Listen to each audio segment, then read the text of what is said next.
休息地方參照中國園林式設計，大廈外牆選用磚紅色紙皮石，是為了襯托屋苑比鄰景色及山丘之泥土顏色，務求與自然景色協調。商場樓高2層，下層有街市，商場有便利店、雜貨店、超市等各種民生設施。我哋今日咧就嚟到一個兆康苑1、2期嘅一個3房單位。咁兆康苑咧係一個好大型嘅居屋單位 ，total 有20座，4676個單位。咁因為挨住兆康西鐵站咧，所以佢嘅交投都好活躍嘅。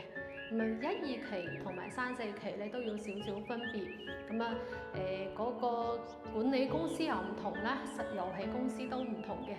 咁啊，我哋今日睇呢個咧係屬於一個1、2期兆賢過嘅一個中層嘅單位，實用面積咧係553尺嘅。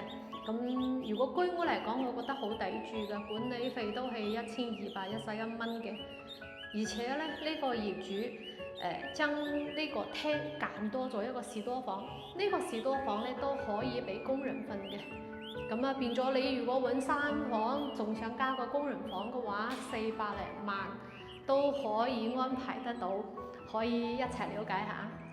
兆康苑嘅3房咧就有2個職，一個有玄關位，另外一個冇玄關位。咁呢個咧係有玄關位嘅，咁係見到呢個位置咧係有啲3角形嘅，咁如果墊咗家具會好用啲咯。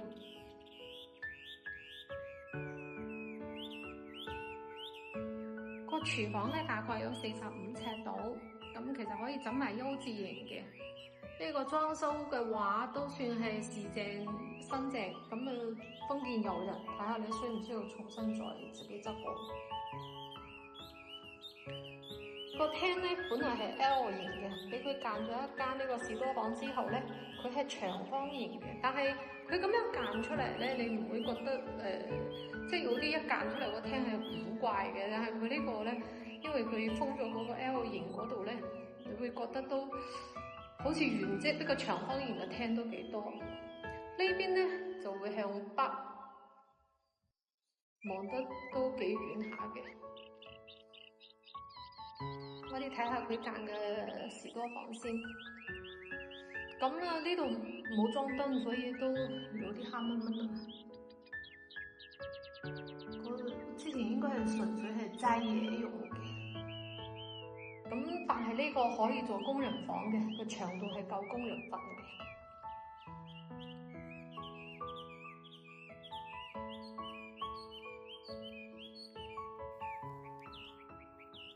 1、2期咧呢個窗會細啲嘅，如果3、4期咧呢個廁所窗會大少少嘅，咁企缸都方便打理。睇下最大嗰間房，呢間房咧就長方形，好擺嘢，而且佢兩邊窗嘅光線所以特別好，即係自然採光嘅光線。呢邊向北，另外呢邊咧就向西，即係其實呢個位置係個西北方向。我哋睇睇第2最細嗰間房，呢個咧佢就改咗咗趟門，應該慳位啲，因為呢間房喺 size 入邊係最細嗰間啦。咁都係長方形，容易擺嘢。窗嗰度咧就會係望翻呢邊向西，望老景。